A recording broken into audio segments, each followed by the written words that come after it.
Marty to Joel, I always wondered if Ellie was deliberately punning on the famous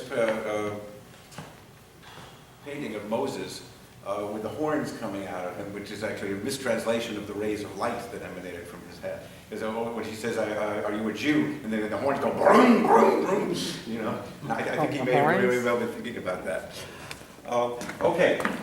Before we take questions, I'm going to sing you one more excerpt from the most recent Malamud opera, Suppose a Wedding, which leads into the topic of our next session in February.